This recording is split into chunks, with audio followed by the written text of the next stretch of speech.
I want to start today with an apology. Allow me to apologize to you today for the words you're about to hear for the next hour of your lives. Allow me, if I can, to make amends at a later point in time for today's episode. Here at Historians of the Movies, we try to revisit the past. We try to revisit the films of the past, the films that make us think of the past. In today's film, we're making us think about 17-year-old Jason Herbert in Murray, Kentucky, in front of the big screen at the Regal Cherie Theater, and I see for the very first time Julia Ormond. And ladies and gentlemen, I fall deeply, helplessly, hopelessly in love with Julia Ormond. You may remember the film Legends of the Fall and the amazing cast that's in it. Of course, there's Julia Ormond, some guy named Brad Pitt. You may remember Henry Thomas from E.T. showing up. Of course, you may remember Aidan Quinn and Anthony Hopkins and a slew of other incredibly talented actors and actresses. And what a film this is. This movie comes out in 1994. It is amongst a wave of new age American Western epics really kicked off by Dances with Wolves in 1990. You've got Far and Away. You've got Last of the Mohicans coming in 92. You've got this film coming in 94. Everyone's revisiting the West. Everyone's talking about American history through film, through these epics, these American epics. We'll see other versions of this later on. And while this movie isn't based on a true story, there's so much you can do with it. We have the memories and the horrors of the American wars of invasion against Indigenous peoples out west. We have World War I. We have Prohibition. We have Montana, which is being revisited on screen as we know it right now. This is such an amazing film to go and talk about. We get to talk about the Gilded Age. We get to talk about the Progressive Era. And today, I brought in someone to talk to you about the Gilded Age, talk to you about Progressive Era, talk to you about Prohibition. I brought you in Edward O'Donnell. If you know Edward, you'll know him from In the Past Lane, his amazing podcast that he's done for several years. You know that he's a professor over at Holy Cross. And he is one of my favorite follows on, Twitter, whatever we call it now, X. He's great. And we really get into a lot of conversations because Legends of the Fall, in addition to having Julia Ormond, allows us to revisit the past and talk about what we see on screen and talk about what those representations on screen, what they're saying, not only about the Gilded Age, about Progressive Era, but also about what we're seeing and how people are remembering this in 1994. And now how we remember it in 2023. This is a movie that I had a hard time to go back and watch because of the ups and downs of this film. It's a beautiful film to watch, beautifully shot. The score is phenomenal. What a movie this is.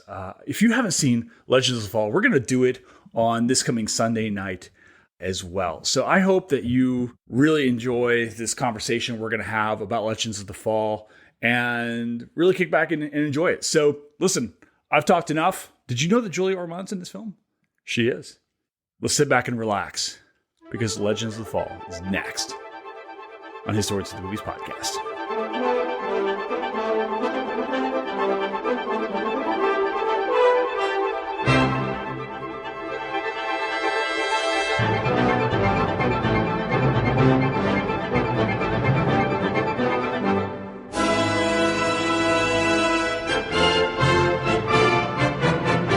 Ed O'Donnell, how are you today? I'm doing well. How about you? I am so happy that you decided to be on and do this movie, Legends of the Fall. Oh, most definitely. I mean, when you asked me what movie, I came up with a list of 10 or so. And I think the very last one I came up with on it was Legends of the Fall, which is kind of funny because it's a movie I'm probably most familiar with as a historian and as a college professor teaching classes and that sort of thing. So I rewatched it last night. We'll get into this here in a bit because it had been a while. I felt comfortable like I watched this a whole bunch when it first came out and like on tape. And it was, I was just talking to a friend of mine, Thomas Lecoq, and I kind of feel like Edward Zwick's films, the director, kind of fit into the hall of very good. He makes some very good but not great movies. And I think this is kind of one. This is kind of like, it's almost like a Ron Howard-esque good but not great film. Right. But it's still a lot of fun. And there's so, like, watching this, oh my gosh, there's so much we can get into. This movie grabs at a lot of different things in this movie. Like when it's talking about, there's all these allusions to the wars on the plains, World War I, Prohibition, obviously, Montana, Brad Pitt and his great hair, just all these historically, Brad Pitt in any kind of history film. I think he's been in every possible. Did you see Ad Astra that came out recently? No, I did not. Brad Pitt in space with Tommy Lee Jones. It's like essentially we'll have Why not? Brad Pitt. It's fine. I actually think he's one of the great actors we've ever had. I'm a huge fan of his. I think so too, and I think you see it in this film. He's young. It's really, I think, is his second or third major role. Mm-hmm. And if you go back and read the reviews of the film, people are saying, yeah, he steals every scene he's in. He wasn't, his prior films were he was pretty good, but he's sort of living up to the billing as the next great thing. And I think that's part of the strength of the film is that the cast is amazing. And so when you think about it, I mean, what film critics tend to say about it is that it's so melodramatic. It's melodrama within melodrama, but it's the best melodramatic movie I've ever seen. Like if you could do crappy melodrama easily, totally. And this is a sort of, I think, as good a melodrama as one could be. And if you think, I was thinking this while watching it, that, this is, I don't want to say it's Shakespearean, but so many Shakespeare plays have just as much double switches and interlocking relationships and tragedies inside of tragedies and mistaken, wrong turns, and thinking, this isn't Shakespearean, but I mean, we I think in some cases can be overly critical of a film like this for being so melodramatic, but I like to think of it as sort of the very best that melodrama can be. Yeah, it actually, you said it actually hits on so many different things, right? You've got the prodigal son, you've got the relationships of the brothers, relationships between fathers and sons, failed relationships between the father and was that Helen Mirren? Did I notice her last? No, it's. I was going through the cast list, but I could see why you would say that. It's all I can tell you is her last name is Pickles.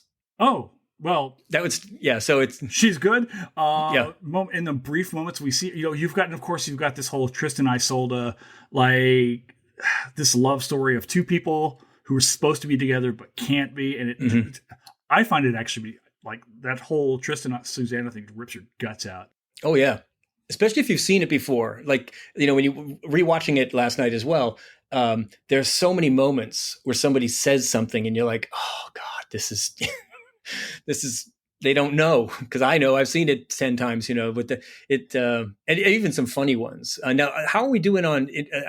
I forgot to ask you about spoilers. Are we assuming that anybody's going to? This movie's like 30 years old. If you haven't, okay, hold on just a second. We'll say this. If you haven't gone to see Legends of the Fall, it's currently available on Netflix. Go watch the movie. Like I think people are going to come in to watch these things because they've seen the films before and want to hear us relate to it. Yep. If you haven't had a chance to see it, go see it. Pause this now. Then we'll see you in like 2 hours and 11 minutes. That's right. Full on spoil away. Yeah, well, when they first meet Julia Ormond's character, I'm so in love. She's in the garden talking to Isabel too, the young 13-year-old, and she says, "Yes, I'm going to marry." I'm already forgetting his name.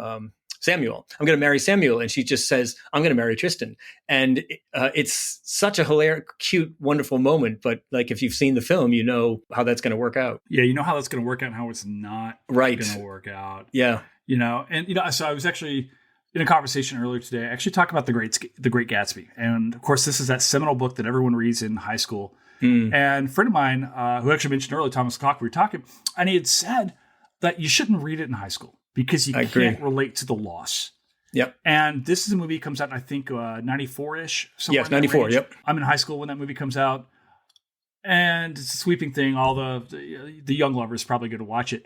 But I don't think you get an appreciation for that film as a 16, 17-year-old that you will as a person who is maybe gone into their 30s or 40s or later and who has experienced that loss. This is a movie that registers very differently as a young person. I don't want to say call us old guys, but I mean, you've been through some life.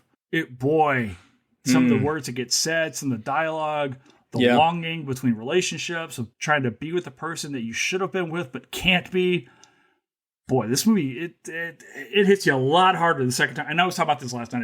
It hit hard last night. And also you throw in the James Horner score, which is just spectacular. So you've got these intense, fraught moments and this unbelievably perfectly matched score, which is perfectly matched when there's dialogue going on, but also particularly perfect when you're looking out over the amazing landscape of Montana.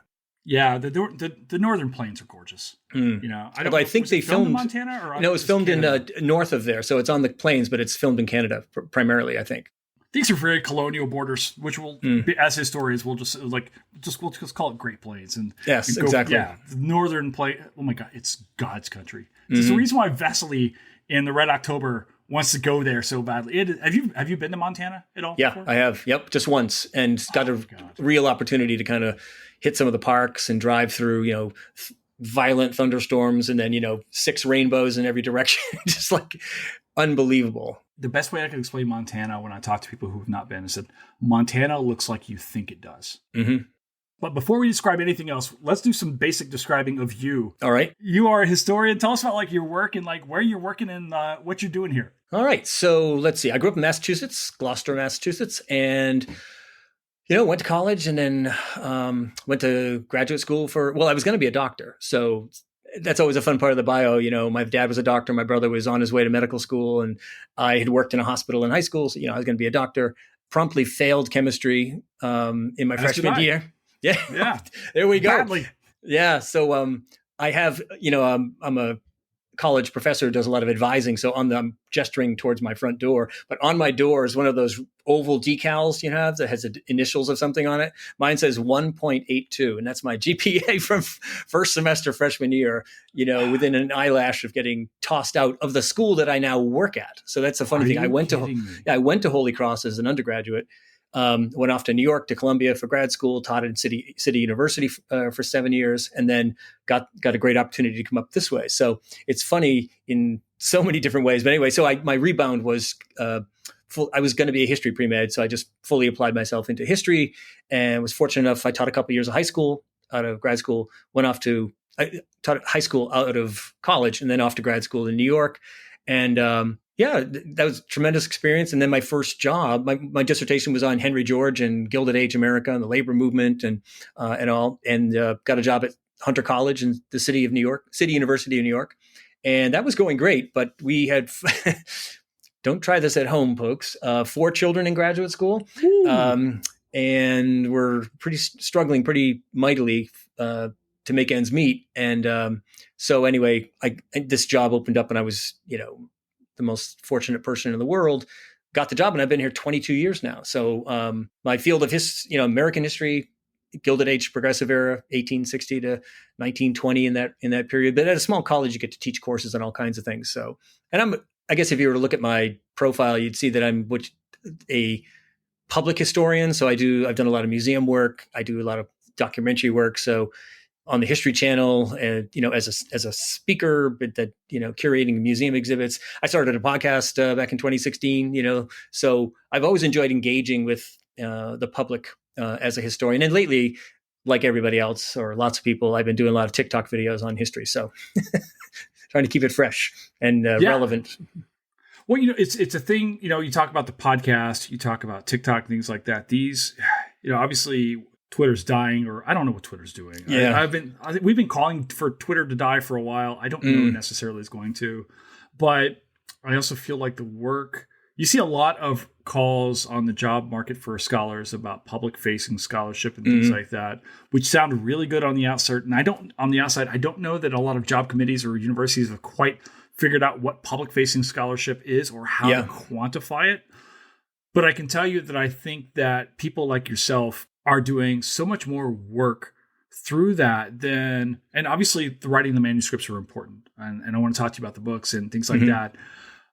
But I also feel like this is a way to reach history and reach out to folks in ways that ordinarily they would never get a chance to encounter. I think I'm fascinated by, in TikTok, I'm completely lost. I have a TikTok account. I have no idea. I feel like an old. Yeah.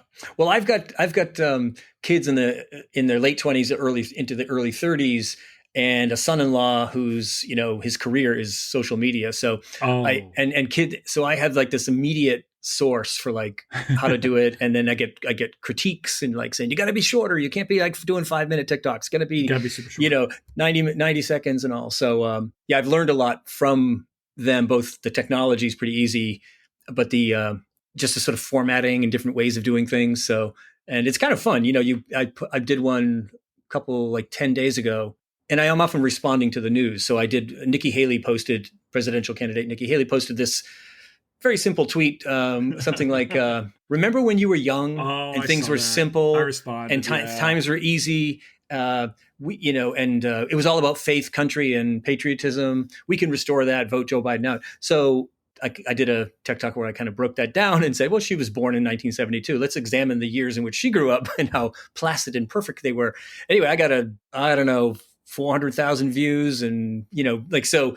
As the young people say, I did some numbers. So, I haven't looked, but 25,000 likes. So it's probably I think it is my most successful. Many of them, you get 300 views, 500, 5,000 views, and it's a lot of fun. But sometimes they really blow up, and you realize you're sort of starting a conversation. And in fact, my phone is just constantly lighting up with notifications. People are still responding to and arguing with each other. They've long forgotten me. Oh yeah.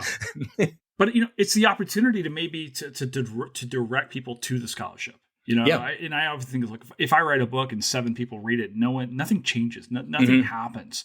But a single well-placed tweet or a TikTok or something out there that you can do can get a conversation going. And say, wait a second.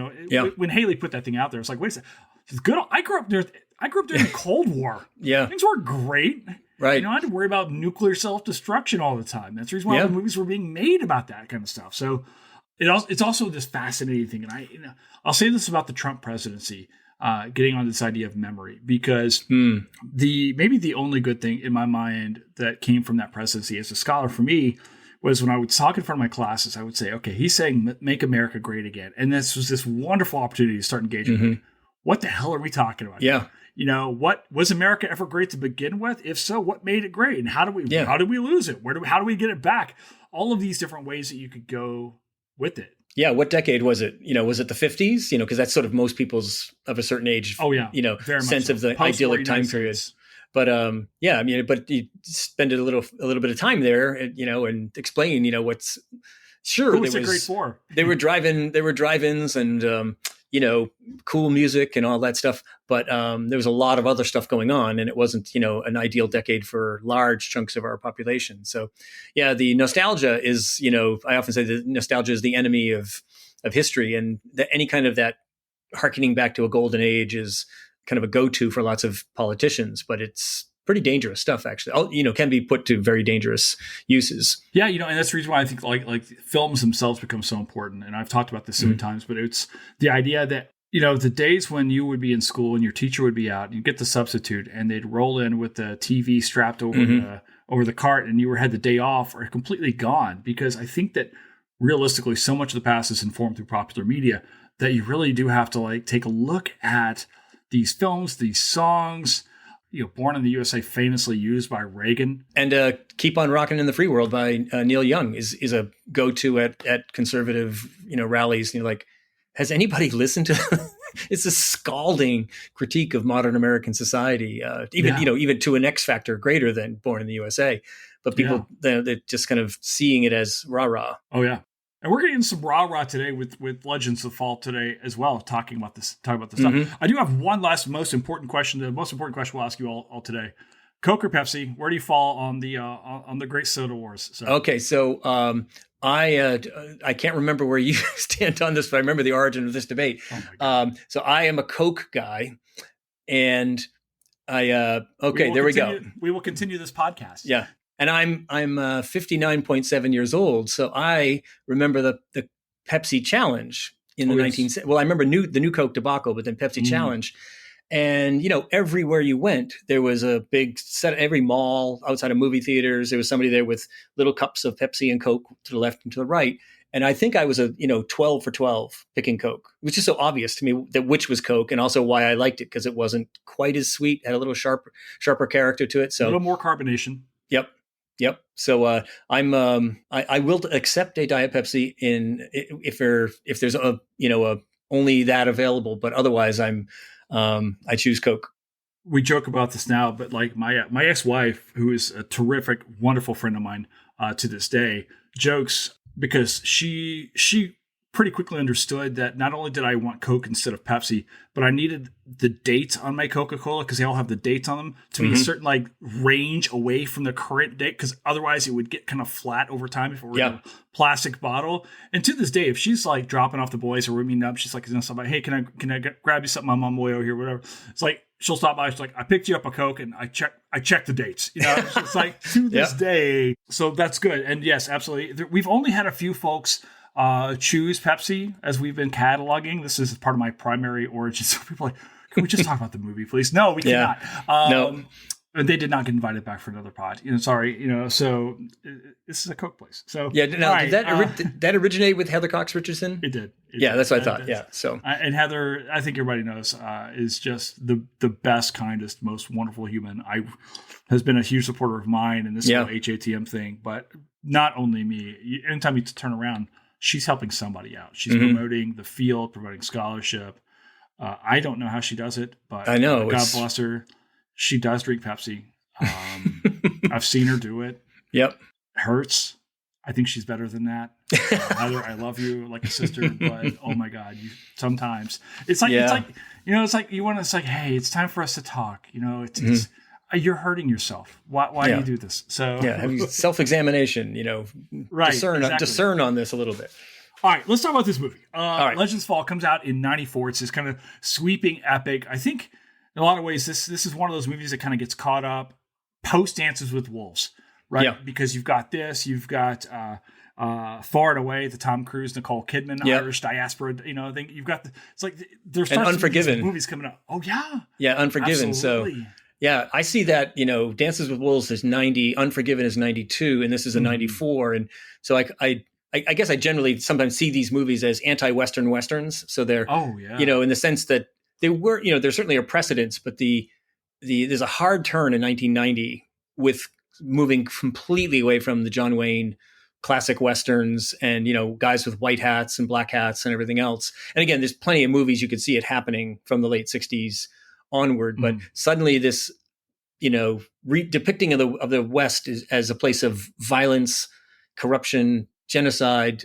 cruelty, undeserving success, et cetera, all the opposites of the kind of manifest destiny, reinvention, discovery, et cetera, all get kind of turned on their head. So I think this one fits into it. It's, the West is a place of escape. So it hits on some of the still classic tropes about the West, but it also is depicting somebody who's retreating from modern society, even if it's just, a few miles away in Helena, and seeing the modern America as something to retreat from into the West. But the story of the West, right at the beginning of the movie, is really one of, kind of exposing the cruelties, the savagery of white conquest of the West, and, subduing, killing Native peoples, and Colonel Ludlow being kind of at the center of that. Yeah, he's very much, they show him very much throwing down his sword and gloves and saying, I'm done here.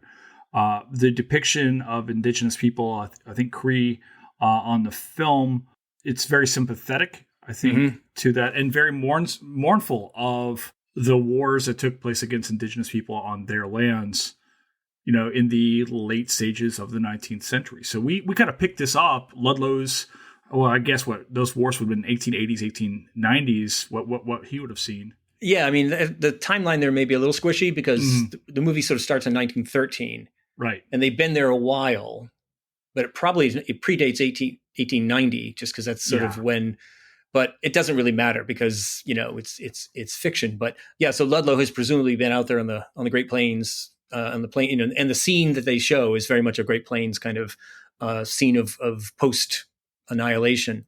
And he's disgusted with what his country has done. And we learn that he's a person who believes there's a way to reconcile the two sides and to treat Native American peoples fairly and justly. And later in the movie, we learn out that he's actually written an entire book on this topic for the U.S. government to, completely ignore. Yeah, so he's deeply disillusioned by the modern world, but particularly, and it comes back again and again and again throughout the film, about the terrible treatment of Native Americans. And that just said, there's that moment where Samuel, the youngest, talks about World War I as it's unfolding, like threatening civilization. And he just says, don't you ever say that word civilization, in this house again. Like it said, basically saying humanity is not civilized. It never will be. So it's definitely something that's kind of firmly turned him and made him, try to find this retreat. And that's why the first tragedy is where he can't keep his sons from being sucked back into this, moral quest of World War I. The boys are almost, and there's, you had told me before, and I want to talk about Theodore Roosevelt here in a bit, because you said you use this class a lot about TR. They are almost caught up in this Theodore Rooseveltian kind of, I need to go prove my manhood and fight for right. Now, Roosevelt famously, his father did not fight in the Civil War, right, which really spurred him on to go in his own conquest of, fame and fortune in Cuba. But you see this idea that these young men like, we've got to go do just what you did. And he's like, no, damn it, you haven't learned from me. Right. I'm telling you, this is wrong. And then all three boys have to go. They've all got to go fight in this horrible war. Yeah, and all four of Roosevelt's sons go off to war, and he's immensely proud of them. And they all say, we have no choice. We absolutely, father would have it no other way. And so it's this really interesting. Colonel Ludlow from the jump, the first time I saw this movie, just reminded me of Theodore Roosevelt, just the way he carries himself. And he's, Colonel Roosevelt, Colonel Ludlow. That can't be coincidence, can it? I don't know, because this is based on a 15,000 word short story. Really? So but the number of either direct, parallels, but then I sort of say like anti-Rooseveltian things. So he's Rooseveltian in the sense that he goes off to war, earns accolades. There's one moment in the movie where they say, your men adored you, and that's clearly the Rough Riders in Theodore Roosevelt. But then his military experience, unlike Roosevelt, turns him completely against it and says, war is savagery. It's innocents being thrown to the slaughter. And so as 1913 rolls around in real life, Theodore Roosevelt, his sons or 1914 are being drawn into the war, and he's all for it, whereas Colonel Ludlow has turned away from it. So there's these interesting kind of, I don't know what you say, the opposite of a parallel is, but sort of parallels and clashes between the two. And also, just the West itself, Roosevelt has great tragedy in his life.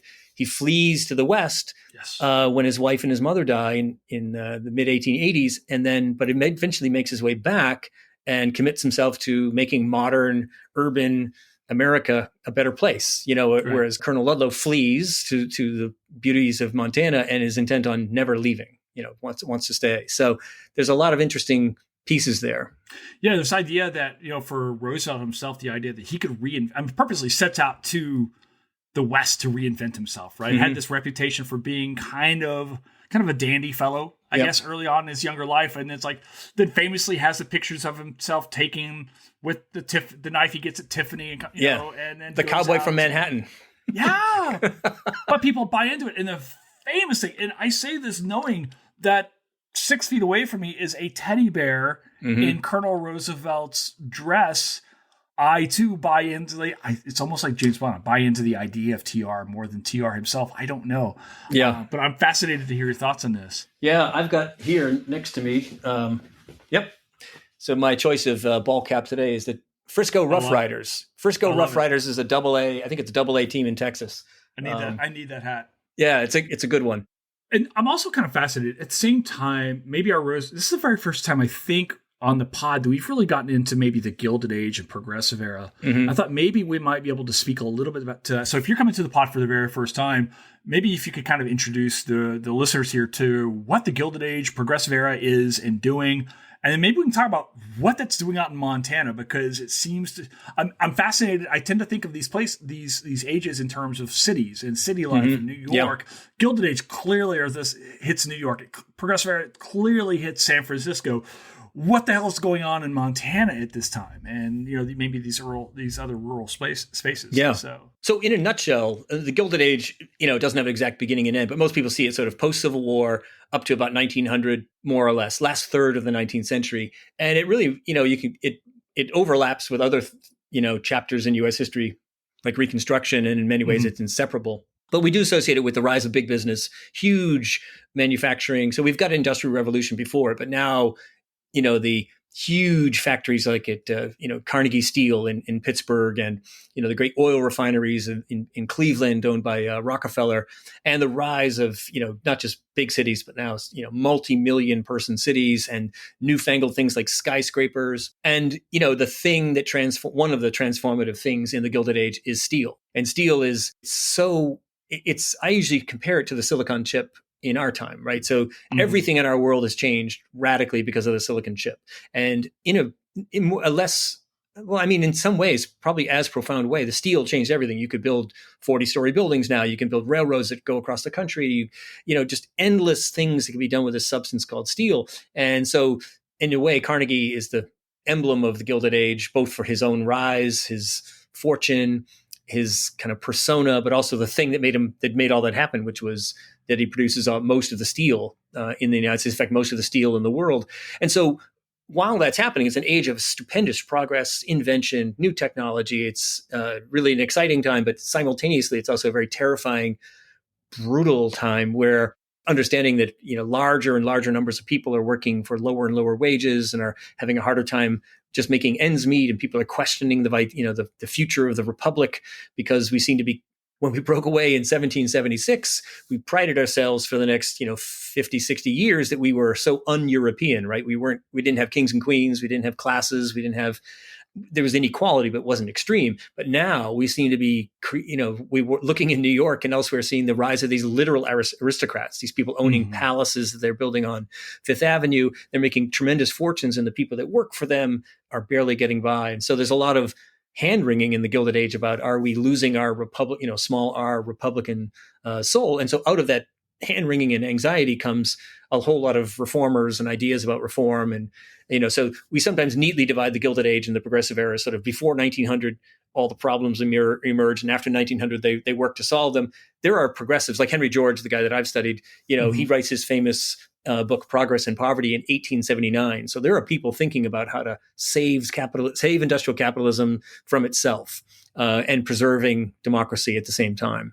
Does this make possible then this expansion of people into, say, places like Montana with this expansion of, say, things like steel and so forth? We see railroads and people are going. This is not a place that there's nobody there. I think sometimes we see the depiction of the West as this vast empty space. I saw some idiot the other day talking about how his family moved into empty spaces. We know that's not the case. These towns out in, say, Montana, out to the Rockies, are also being Denver, being one of them, are being built really rapidly. There is after the United States has really kind of acidified the coast. There's a movement inwards, correct? Yeah, some of the fastest growing areas, urbanization in America, are happening in cities like Denver and Helena. They're not very large, but they've gone from 300 people to 16,000. And they're part of a network of urban centers. And you're right, people have that image in their mind of, like, once you cross the Mississippi, you've left modern world, and you're now in an idyllic natural setting. In some ways, the movie kind of plays into that a little bit because it's the scenery is so breathtaking. But the West is a capitalist, industrialist, enterprise. And so, the symbol of the West in many ways is the railroads, the most modern piece of machinery ever built at that point. It is a part of the largest corporations in the world, and they're relatively new. And most of the big industries out there. So the big things happening in the West are, sure, there's small farmers, but for the most part, it's the biggest industries are mining and are cattle ranching. Those are not, small. They are part of a vast industrial enterprise. And, what's making steel possible is coal that comes from lots of places, but including places like Montana. And Buffalo are being eradicated to make way for the railroads. But Elliot West, in his book, on one of these little factoids that comes out, the book The Last Indian War, points out that buffalo hides or buffalo leather turned out to be exceptionally good as belts for machinery in the East. So they would, a lot of the buffalo carcasses were left untouched. People just take the trophy heads and things, but they discovered, so it's one of those things that the East and West are not separate. They are intricately connected. And the goal of, I remember one of my professors in grad school saying something. There were subsistence farmers, and they were pissed. Everybody in Iowa and in Montana and everywhere else is not trying to just get by like Ma and Pa Ingalls in the Little House on the Prairie. They are growing stuff for the market, And that's what makes them so politically active as farmers and ranchers in that time period. You said you use this film in class. Do you use the World War I scenes at all? I use the whole film. So really, so I teach a course it's a freshman, first year course called Teddy Roosevelt's America. It's a course that a lot of majors sign up for, also people that are kind of history curious, and then some people that just sort of stumble into it. And it's only 19 students, so it's a really, intentionally a small class, kind of writing intensive. And so it's our last kind of towards the very end of the semester. We have pizza, we watch the film, and then their final paper is where they say, how is this film Rooseveltian and how is it not Rooseveltian? Like pick 3 themes or something. And so it makes for really interesting. I'm not too sure. I might not be able to. I have getting back to teaching that course in the spring term, and I'll have to right now. Yeah, I'll have to decide, about what I can do.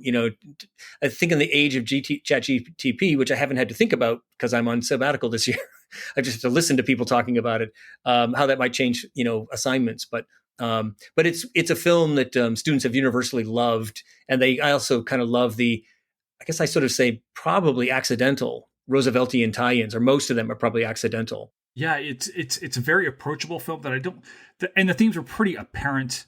Mm-hmm. And this is, I think, a movie. Like I said, I watched this movie with my 15-year-old last night, and he actually really got into the movie. And I've had him watching more and more of these films as we go along with the HATM, so he can kind of get a sense of like what it is that I'm doing, but also so he can have these discussions. And he's really into his Roosevelt right now. Yeah. I think that might be a thing for young 15-year-old fellas. I don't know. It's definitely the case for 45-year-old guys, I suppose. But yeah, I think my father handed me the first volume of the 3-volume history or biography of Roosevelt when I was about 14 by Edmund Morris, The Rise of Theodore Roosevelt. And it's like a 250-page book. And I was not a good reader in those days. And I remember just reading it cover to cover, and just, I think the second book had come out, so I went right into the second book, and then there's a long wait for the third. But yeah, it has there's something about him, but also about the era that is very engaging. Yeah, actually, I feel like that second book is maybe the single best title for a book name I've ever seen. Theodore Rex. Theodore Rex, yeah, exactly. I mean, it just hits on so many different levels that it's just. And I have those books over here off to my right, next to the Theodore Roosevelt teddy bear, because I'm a fully grown adult. Is it surprising to you? Actually, we're on this Theodore Roosevelt gambit. I just want to keep going with it. Is it surprising to you that we don't have a TR film? Yeah, I mean, what would qualify? I mean, The Alienist, the book, has Roosevelt as a character. I didn't see. Was there a film on I know there's a show called The Alienist, but yeah, he was a character when I think it takes place when he is New York commissioner, City police commissioner, right. So, but he's a sideline. He's not a major role. It's like, hey, there's Theodore Roosevelt. It's like 25-year-old TR. Yep. Yeah, it is surprising because I think he certainly gets tons of attention as he's not on. He's in the pantheon of American figures. The History Channel's done those big presidential biographies. The most recent one was Franklin Roosevelt. Last spring, it was Theodore Roosevelt. I think Washington and Lincoln preceded it. So he gets lots of biographical and documentary treatment. But the number of things he was involved in, the just singular events that could be turned into films is pretty astounding. So I don't know. It's an interesting question. You would think simply from a character perspective, and there's so much that, like we talked a little bit for those who are listening in, not only did his wife and mother die, they died on the same day in the 1880s. He also happened to be Valentine's Day. So yeah. So Valentine's Day of 1884.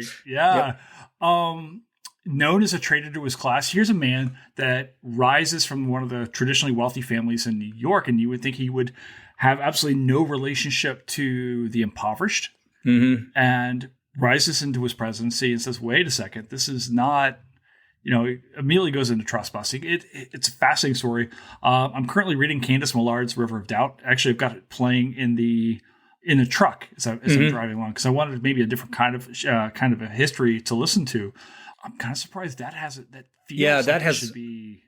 That has all the elements of an epic, and he comes so close to dying, and that's another one of those Rooseveltian things. What does Tristan do when has to get away from it all? He goes all around the world and kills every big animal that he can, like just like Roosevelt when he's sort of in the political wilderness goes off and, in Africa and shoots every large animal that he can. I still have this weird Roosevelt Hemingway kind of corollary for my mind. There's a lot there. I think Hemingway kind of comes along after Roosevelt, and there's a bit there that I can't quite suss out about the idea that I've got to go out and conquer the wilderness to conquer the whatever it is that's going on inside here. And both men had their own internal struggles and so forth. They also had the financial means to go and do these things as well. Yep. Because I cannot go to Africa or on a safari, or anything else like that. I can go to my backyard, so that's count squirrels back here in South Florida. So we get a lot of squirrels up here too. I got a big vegetable garden and a lot of bird feeders, and so between squirrels and chipmunks and bunnies, I love nature and I respect them for what they have to do, but I'm at war with them in a small way. Well, that counts with the new puppy that I've got, who I bring him outside, and we get rabbits in my front yard, and Buster is ready to. He's a Labrador. He's like, what is this, and why can't it be my best friend, and why won't it be? I want to talk about this film as far as things you really like about this film. Watching this back, there's so many different things. We haven't even gotten into, say, Prohibition or, the capitalist society that we see growing, kind of growing up into Montana in the 1920s. What do you like about this movie? Like, really, what does it do well? I mean, I think just from pure, storytelling, cinematic experience, it's got all the things, right? It's got an incredible storyline, even though it may be truly characterized as melodramatic, but a really fascinating rivalry between brothers, generations, competing for a woman, and then this intervening global. We forget about World War I, but World War I was the greatest, cataclysm in modern times, with massive repercussions afterward. And it's got this amazing. You've got Brad Pitt as he's emerging as this unbelievable star, and you've got Anthony Hopkins at the full height of his powers. He's Anthony Hopkins, I remember just watching this film again and just sort of watching it, not watching the film. I stepped out of my viewer and I was just sort of observing this astounding actor. It's post Silence of the Lambs, right? Silence was out when, 92? I can't remember. But again, that's another one where he's sort of in that zone. I mean, he's has made great movies right up to the near present day. But that's where he's just got that sort of command of the, and again, sort of Shakespearean, and that kind of rectitude too. He reminds me of Roosevelt in that way too, where he's this person of very firm moral courage. He's also an intellect, like he reads, and Roosevelt, as much as he tried to sort of position himself as this great physical specimen and climbing mountains and felling trees and shooting things, he also was a phenomenal intellect and read a book a day and, was really photographic memory. And so there's a lot of that in Colonel Ludlow that kind of, again, I see them as sort of people in that same zone. And also, Colonel Ludlow, we talked about it earlier, but like his embrace of Native Americans and including them, more or less fully into his family, certain to his household. And that was, where one thing about Roosevelt was that from the very beginning of his public career, he would learn about, tenement house squalor in New York City. And he would just say, take me there. As early, way before anybody knows who he is, he's, a basically unknown guy in the New York State legislature. And he's, stomping around the Lower East Side, looking into these tenements and seeing, and that's, it outrages him. So he becomes that traitor to his class, his traitor to the Republican Party and the Gilded Age elite, because he says, I don't care what you say. This is wrong. We have to do something about this. We can't just let business be business. And he carries that forward, from all of the offices that he holds. And then when he becomes president, he's got the ability to go after corporations. Are there aspects you don't like about this film? I would say the thing that stands out to me, again, also especially seeing it so many years later and having time to sort of think about this and learning way more about West history, American West and Native American history, I would leave it to others, perhaps, given your background and expertise, to sort of say, what would you describe Tristan as, right? He's the receiver and this film essentially says he absorbs the noble savage qualities, right? So he becomes, he's not a white savior. I mean, there's all kinds of different tropes that appear in these kinds of films, but his interactions as a child, sort of semi-raised by one stab, the Native American that lives with the family. But it's very clear that by the time World War I rolls around, he's the movie is saying he has literally absorbed the rituals. He's absorbed the Indianness. There's the scalping, those presentations, and then of course, as he goes on to his quest for self-discovery. I think a lot of that becomes when he comes back later, he goes back to one step and says he presents him the tusks, and he's like, it's just like, I went and found other indigenous people because of my relationships with you. I was able to walk these different worlds. I don't know how to describe it. Yeah. In some ways, of course, if you were raised by a man of any culture, you're going to take on the affiliations of or certain guiding principles of said cultures. I think that's kind of a human story, and so forth. So, but I don't know how to really characterize it in this particular thing. And we've seen this right now too, currently with Yellowstone in the films as well, where people are trying to walk multiple lines of cultures. And I'm kind of interested to see if you have any thoughts on particularly this Yellowstone movement, or, the 1883, 1923, which are a little bit more, so I haven't seen those yet. Time. I haven't seen. It's one of those waiting for the. I've been trying to finish a book while I'm on sabbatical, so Oh my gosh. Yeah, so trying to limit my time, but I'm it's top on my list. Sometimes I'll go see Oppenheimer because I'm a historian. I'm not so sure it's going to be a great movie. You can go see Barbie too. I was going to say I won't go see Barbie. Are you not going to go see Barbie? Well, maybe. Well, this is where I let my kids tell me what to do. So if the kids say, like, when they've never let me down. Like way back when they were all in high school, and they said, you got to see Mean Girls. And I was like, I don't know, it doesn't, like Mean Girls. And of course, Mean Girls turns out to be one of the great, in my opinion, one of the great movies of modern times. Yeah. But so so I don't know how it fits into that mode. I mean, I know that, like Kevin Costner's character in Dances with Wolves, where he goes rogue and goes native, to use the term of the day. But I mean, that's based in, there are many, many examples of soldiers and others who fell in with native communities and who, absolutely, to the extent that was possible, sort of blended in and fit in and married and were adopted by said communities. Yeah, absolutely. And then wouldn't, when given many opportunities to leave, like, no way, I actually like it here. No, because this is where I belong. Yeah. And you see this actually in another Edward Zwick film, Last Samurai. And I was part of this conversation a little bit earlier on today. Tom Cruise famously, goes. This is actually based apparently on a French story of a French soldier who goes to Japan.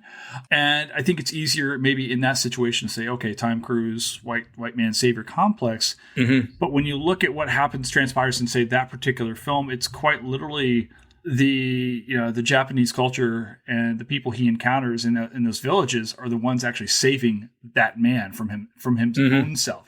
He survives the film, but it's clearly the saving is actually the entirely opposite thing. It's being exposed to that culture, adopting those means, and saying, wait a sec, now I have found whatever peace, understanding, self acceptance you're going for. And I don't think it's necessarily what's happening here in Legends of the Fall, but you do see it in other things. And I don't think that's necessarily, I don't think it's necessarily bad. I think that, of course, you could come into and say, wait a second, I found my peace amongst whomever who have given, I think the term we might use now is found family. Yeah. James Gunn talks about this in the Guardians of the Galaxy films that he makes. This is where people find their home. They are disillusioned or cast out, whatever, and then find themselves and say, this is where I belong. And so, but I don't know quite how to characterize Pitt here. I kind of wrestled with, what does this mean?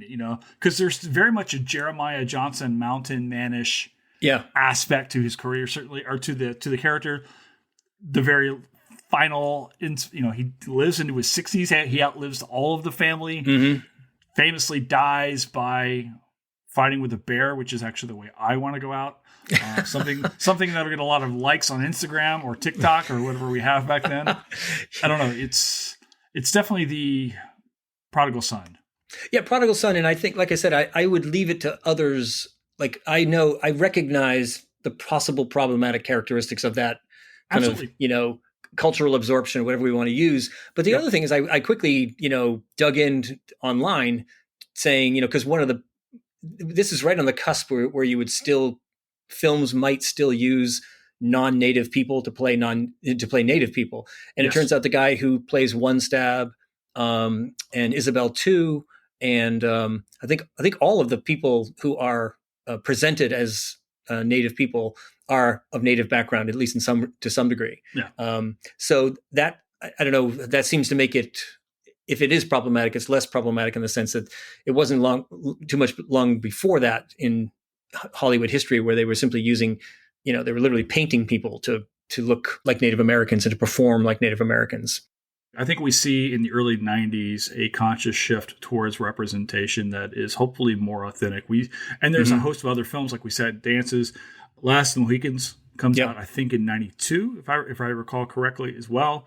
There's a movement to ensure, and rightfully so, that Indigenous characters in film are portrayed by people with Indigenous ancestry, ties to the communities. That simply just did not happen if you go back and watch films that came out in the 50s and 60s. Are you familiar with a documentary called Real Engine? I've not seen it, but I know it. Yeah, and it's REEL, phenomenal. Right? Yeah, REEL. I'll put it in when we post this up. I'll make a note to myself to put a link to it. The Sunday night thing that we do, we don't really do documentaries. People have asked about documentaries and things like that, and this has always been a feature film driven kind of a thing. But that's one that if ever became available, I think I would want to show, just because the guy does such a masterful job talking about Indigenous representation on film and how it's changed over time. And of course, we're right now in the midst of a tremendous, I don't want to say revitalization, because Native people have been in film for a very long time, but you're seeing maybe, what's the word I'm looking for here, a real spotlight on Indigenous filmmakers that maybe hasn't been there before. When you think about like Reservation Dogs, the tremendous film, the Predator film Prey, which is available on Hulu.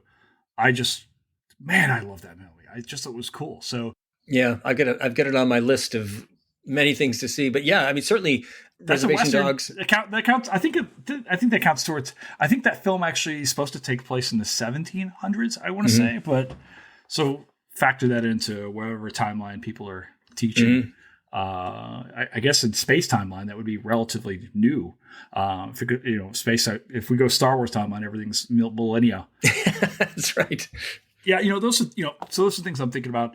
I really dug the depictions, and this is a thing that we actually talked about on the podcast that got released a couple of days ago on this film called Live by Night, which is this very overlooked film by Ben Affleck in 2016. It talks about Ybor City and Prohibition in Tampa.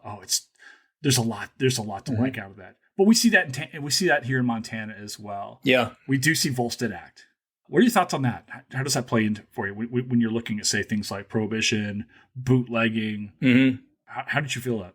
Yeah, I mean, I think one question was, is this a prohibition movie? And I'd say it's much more of a World War I movie, because so much of the film, like, that's the centerpiece of where most of the storylines, are the early shaping of the direction of the film comes out of that. But Samuel's death changes everything. Yeah, and but Prohibition is, the last. I don't know if it's the last third, but it feels like certainly the last quarter of the film, and it's a pretty realistic depiction. They're pointing out that cattle prices collapsed after World War I, and so the families lost almost whatever fortune they had. So it's a survival mechanism. Tristan says, because he'll do anything. He's a he's a ballsy guy with he's a dad. And it just got a certain level of swagger to him, and so. But it's a way of sort of emphasizing the father's point, Colonel Ludlow's point, which is that modern society, human society is inherently corrupt, and and it's also the filmmaker's, I think, goal, and the guy who wrote the short story, to say, the West was not this pristine place of do-gooders and people getting ahead by their hard work and luck and pluck and all this other stuff. It was a place of and this is. Interestingly, as historians, this is reflecting the new way of looking at the American West, getting away from the Hollywood view that, so there's this whole new Western history, and the films are starting to reflect that the place. Yes, there are good people in the West. Yes, there are people that strive and succeed, but there's a lot of people stomping on other people. There's a lot of corruption. There's a lot of opportunism. There's a lot of people getting ahead because they have political connections, and that's what's going to get them ahead. And so when you see Alfred, go on, get into business, he gets into business with the two sort of sketchy O'Banion brothers, and they're legitimate business people, but they're also enforcers, and they're never seen without the sheriff on their hip. And there's that great moment the first time we meet them, and they're looking for Declan, Decker, the ranch hand who has a past, an outlaw past, and they're protecting him. And they say, "So what's this man wanted for?" And the one of the brothers says, "Oh, this is a private matter." And he turns to the sheriff and says, don't you hold a public office? It's just, it's 7 words or something, 6 words, but it's so cutting because it's like, I know who you are, and I see right through you. This is business and politics mixing together, in the worst possible way. And of course, that's all going to, circle back several times through the film and really kind of determine the outcome of the film. So I think Prohibition, if Prohibition didn't exist, there would be you'd need another mechanism to show that same kind of, dynamic of business, politics, et cetera, forming kind of a corrupt nexus that not everybody's on the take, but it means that the idea of a John Wayne West where only the good guys, or it was filled with lots of good guys who had to fend off the bad guys in order to establish farms and communities and our visions of the American way. It's a lot messier, and that's what new Western historians and others have, the phrase that many of them use is or certainly as that field was developing in the late 70s, 80s into the 90s the West is way messier. And this is true of every era, every time, every place. As historians, we're always trying to remind people of that. But there was no place that had a squeakier clean in the public imagination of no place had a squeakier image than the West. And so a lot of Western historians are pointing out that this is a place of probably just as much vice as virtue. And there are lots of people who win, but there are a lot of people who are losers, et cetera. Imagine that, like a history that's complicated. It's crazy talk, I know, but I really appreciate what we see here, the villains, if you will. It's this emerging United States of its own complications and with the financial backgrounds. And of course, those Irish O'Banion brothers, you teach Irish history, right? Irish American history. Yeah. Yep. At a New England Catholic college, you can imagine it's a pretty easy course to fill. Yeah. I told you earlier, I recorded a podcast with Tyler Anbiter, which will have played beforehand. And that was actually when I started my path as a historian. My interest was actually studying the history of the Irish Republican Army. So I got really interested in the IRA and Irish nationalism. Then, of course, I ended up having to write some papers on here in the United States, where are these hubs that are supporting Irish nationalism? All the places the layperson, I guess, might expect. New York and Philly and Chicago. Yeah. The Irish are everywhere, including Montana at this point in time. They've made their way west. One of the richest men in America is, he's the Copper King, Marcus Daly. Marcus Daly, Irish immigrant from Kerry, gets to Butte, Montana, and, somehow succeeds, and next thing you know, he owns the whole place. And so it's the Butte, Montana. It's one of my favorite little trivia questions. What's the most Irish city in America in 1900 by percentage of birth, population? Everybody says Boston, Philadelphia, New York, Chicago, and it's Butte, Montana as the highest Irish-born residents. Yep. And so a place like Helena would, you would find the Irish, just like you'd find Jewish immigrants, Jewish Americans. There's wherever you go, there's you're almost certain to bump into, depending on what time period, certain groups of people that, and that's another way in which, for example, the Westerns have changed since the 90s, whether it's the movies or was it Deadwood? Was the show that had three seasons? Yeah, absolutely. 3 seasons. You see these Westerns and there's, not just a Chinese person doing laundry, but there are, and one black stable hand. These are incredibly diverse towns and settlements and things, because they were in fact very, very diverse. It was all of the in fact, some cases even more representative of ethnic and racial diversity than in big cities like New York. And again, if you look back on the films, it's all indistinguishable white ethnic cowboys, and then a handful of people for character, maybe somebody with an accent, a black stable hand, and a Chinese laundry guy. But that's all changed because, again, reflecting the scholarship that the West was incredibly diverse. I wondered, it reflects the scholarship. I wonder, does it represent maybe some of the racial attitudes at the time in the 1950s and 60s by people in power, who were saying the United States is a space for white people, and therefore white people will be seen on screen. It's the space of white Americans to create and maintain. And then that's the reason why you're seeing, well, the bad people are thundering over the plains to steal cattle and the dame and things like that. And the good guys are always the white cowboys protecting the white women and things like that. I kind of wonder if that's also a byproduct of its own, of the racial attitudes towards people at the time as well. I mean, I don't know. I haven't seen the scholarship on it, but yeah, it sure feels I think it is. Right? I think in part of it was, that sort of the assumption of whiteness. Whiteness was not a thing. It was like, when they say one fish says to the other fish, the water is cold, and the other fish says, what's water? It was sort of, it's the default, like what the norm, and therefore, it would be reflected in these depictions of history. And I think it's part of that. Yeah. So it's a several cultural trends that are happening, from the 70s into the 80s into the 90s that account for more realistic depictions of who was there, and also much more complicated storylines. I mean, Unforgiven is the most stridently anti-Western Western of all time. There's no good guys. Everyone is bad. Yeah. And the movie literally it's not metaphorically dark. It literally is dark. Like, it's one of the darkest movies you'll ever see. You turn the brightness up the whole way on your TV. I watched this movie last night, like I said, with my son, and I kept telling him, it's like, this is not a happy movie to watch. This movie is not going to make you feel good at the end. And goodness, I'd have to sit down. It's like, okay, we're going to watch Unforgiven right now. Right. And yeah, that is not a rewatchable film, because I can rewatch Legends of the Fall. Yep. There's enough history there that where I want to watch. I want to say, oh, that's an interesting choice. I think the acting performances, I think Julia Ormond is spectacular. And we haven't spoken about her role as Susanna in this film. I think she's one of the heartbreaking roles I've seen in the mid-90s in this role. Yeah. I am fascinated the fact that she did not emerge on screen as a Julia Roberts-esque star. She, did some other roles. She's phenomenal in this movie. Yeah, she's striking, like Brad Pitt. You can't not look at her. Two of the most beautiful creatures in the same movie at the same time. Right? They're just unbelievable, just from that kind of cinema quality and all. But their acting. I mean, and again, there was a moment where I was watching it, and then I sort of stepped out and was observing the movie as a movie. Yeah, and I was thinking, God, she looks like somebody who is literally torn, like dying inside. Like her performances of agony.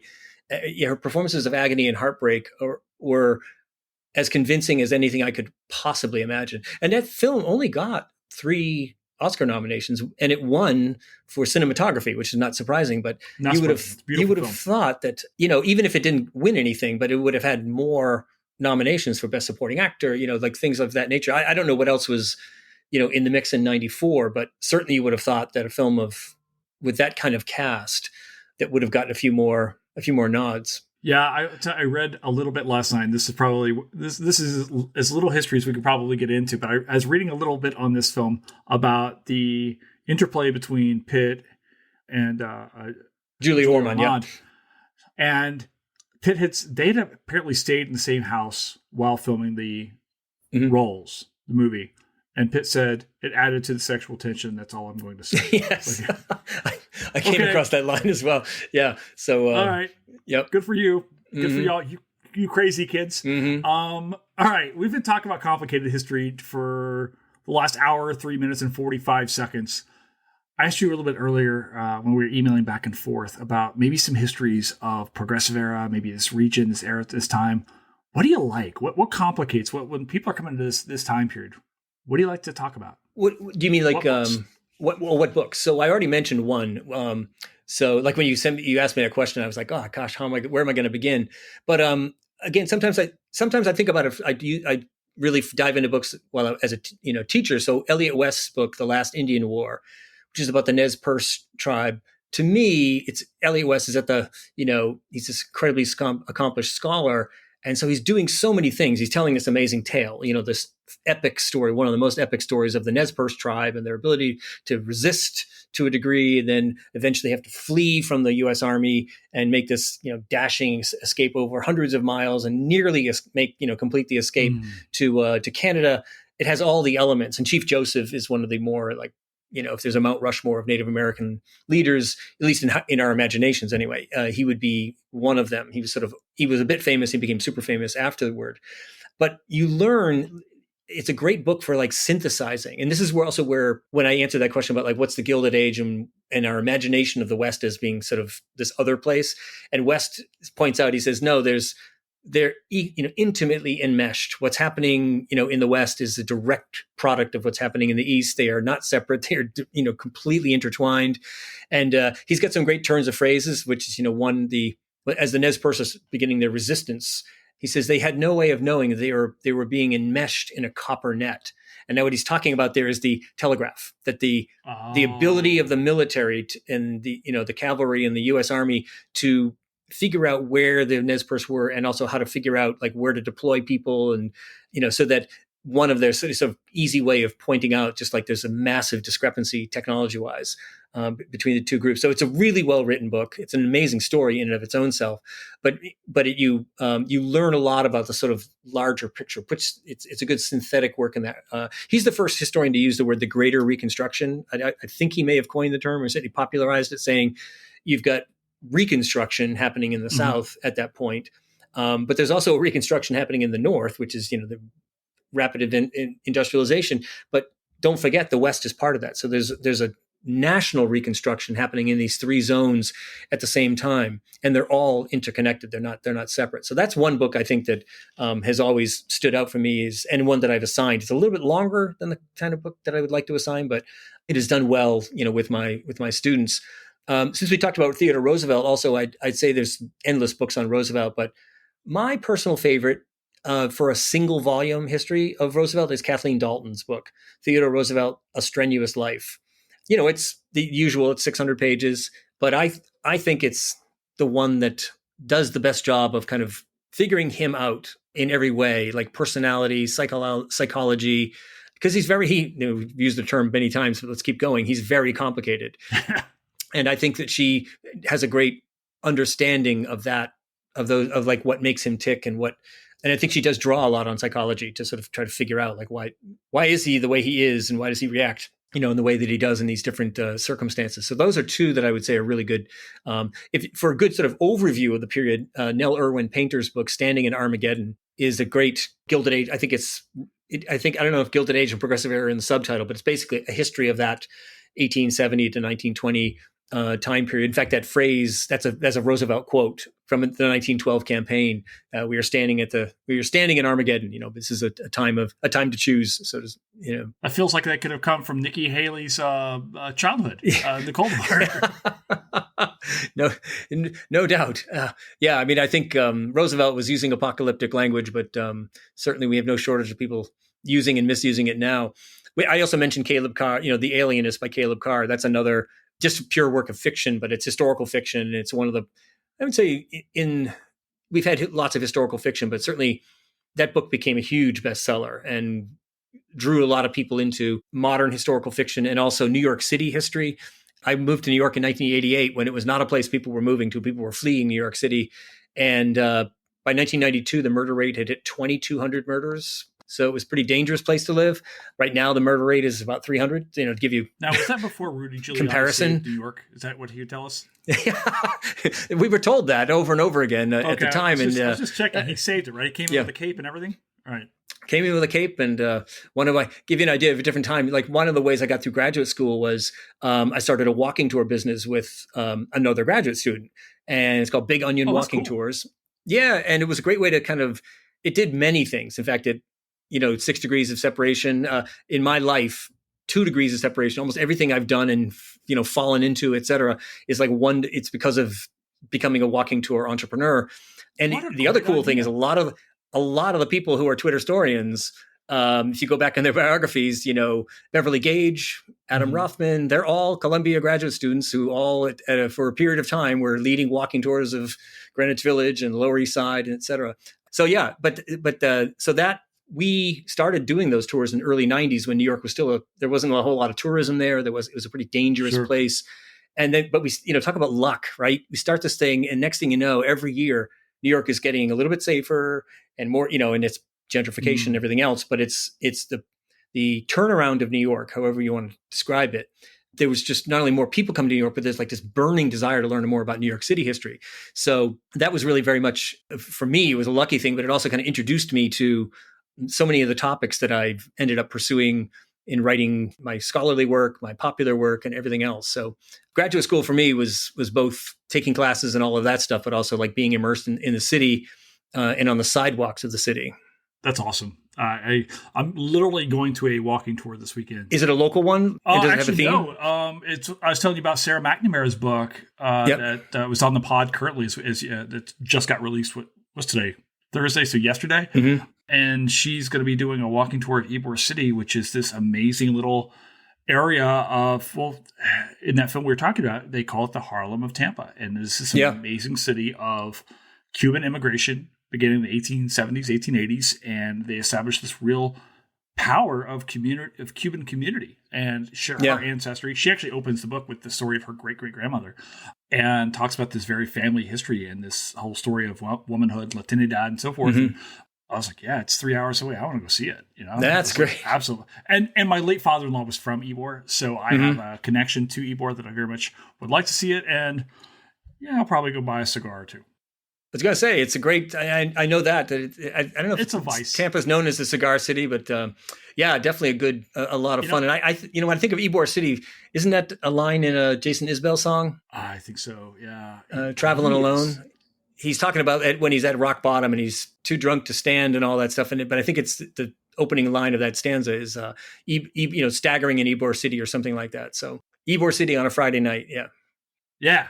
Well, there's going to be a moment. Someone's going to write this piece about, right now there's this movement inside of country music. There's very much that whole bro country aspect right now. But then there are guys like Isbell and Stapleton and other folks who are these super cerebral singer-songwriters and are writing some really interesting stuff. I don't know it well enough to see it, but I can see it. I don't know well enough to write about it, but I can see it going on. It's so someone out there, some pop culture writer is going to write on this because I'm fascinated with it. It is, because I think they are sort of drawing a lot from the singer. They're drawing folk into country. So like it's and definitely not singing simply about. There's a time in one of my classes where we're talking about like how can we explain the popularity of Stephen Foster happy slave songs in the pre-Civil War period, even though Stephen Foster I think he went in the South once. He was from Pittsburgh, but he writes all these hit songs about happy slaves. I said, how is that possible? And then I just go, wait a minute, let's write a country music song.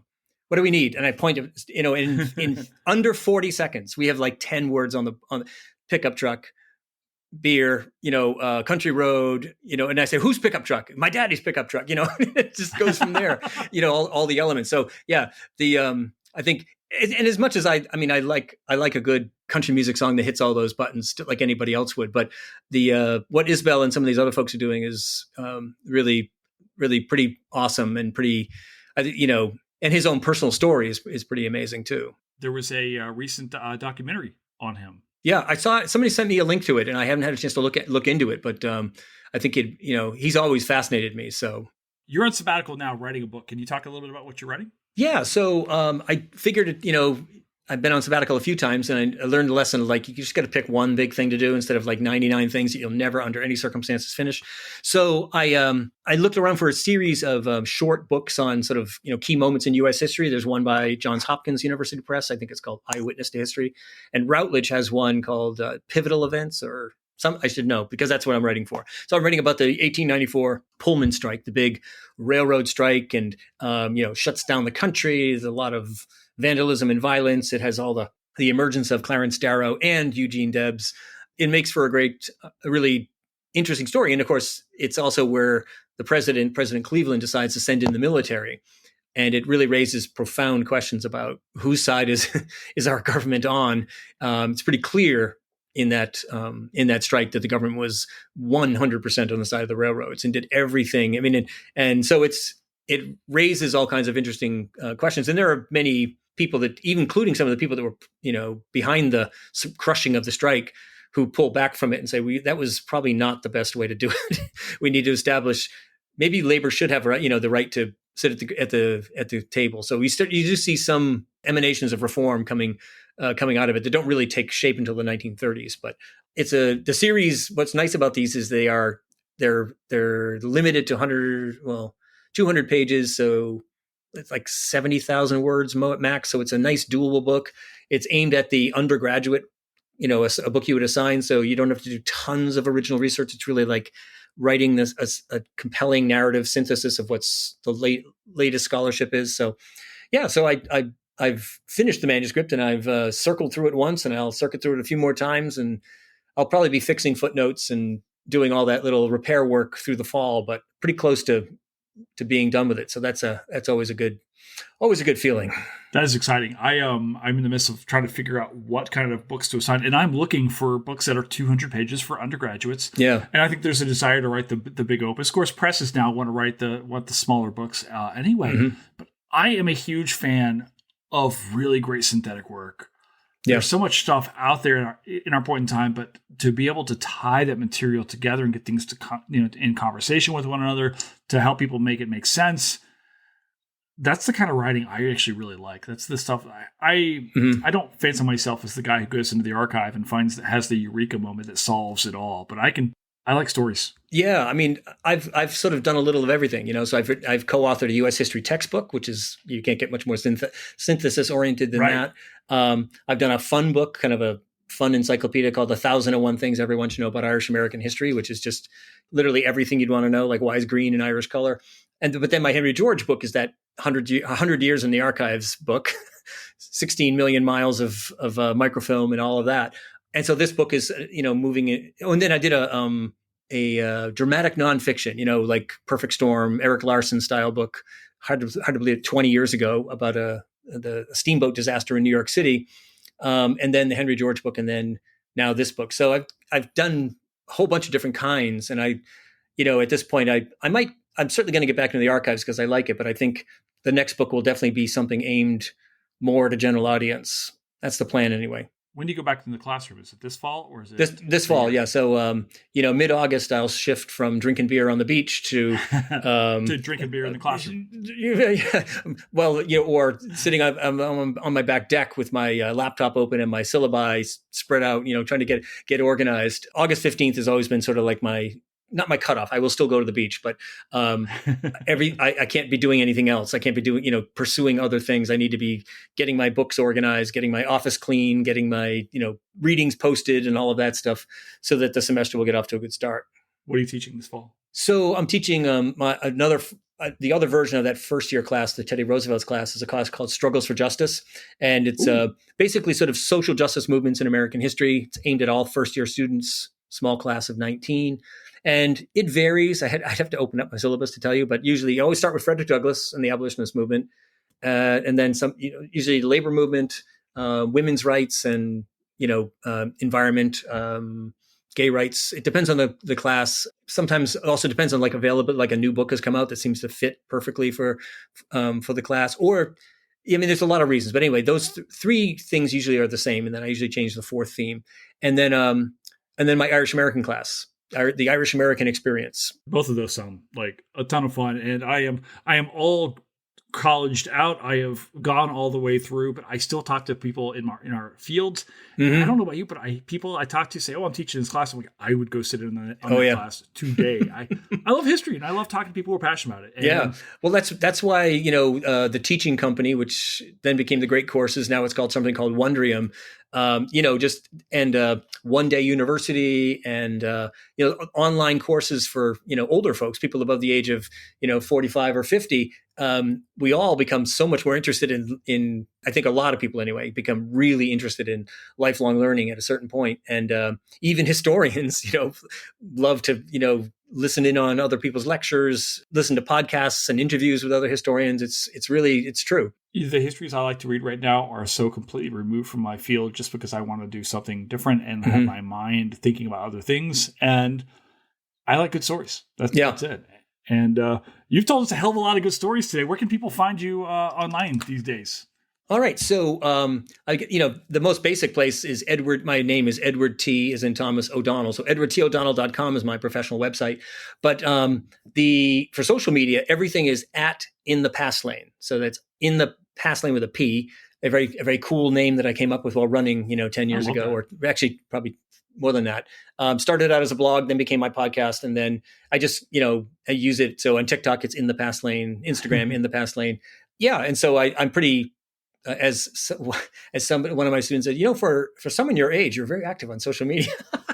I don't take that. I think that's just funny because I remember how old I thought my professors were when I was, 20.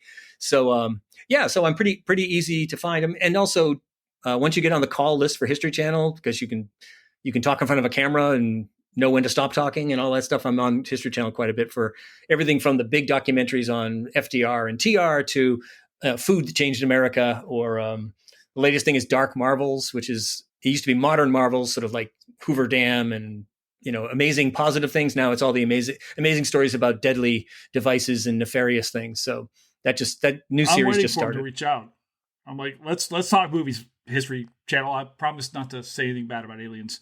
I promise to behave if you guys say hi. Right. So anyway, all right, Edward, thank you so much for coming. I want to have you back on so we can talk some Irish history sometime, because it is something I'm fascinated with. We'll talk Patriot games. We'll talk. Well, the Devil's Own is Brad Pitt. Yeah, I mean, there's a lot. Even the Brothers McMullen, which is another,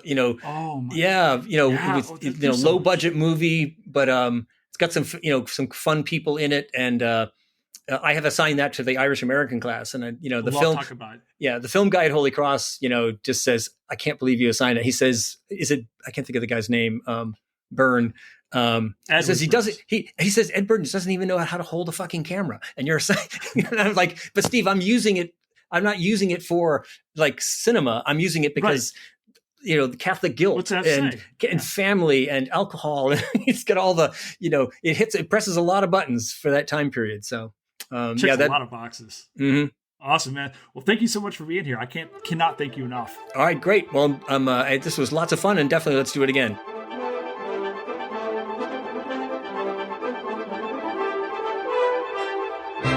And that's a wrap here at Historians of the Movies podcast. Thank you so much to our guest, Edward T. O'Donnell. You can find him on In the Past Lane on all the social media platforms.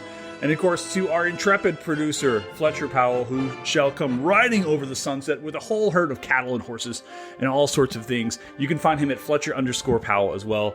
Thank you, of course, to you guys always for coming in, listening in. These episodes continue to gain popularity. Everybody keeps listening to this thing. So thank you so much for continuing to share this on Twitter, on Threads, on wherever you do, talking to your friends.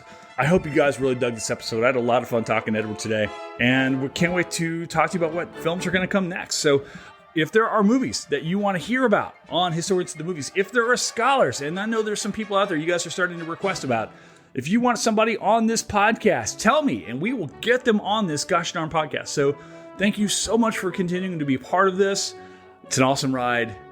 Can't wait to do another again. So ciao for now. Talk to you later.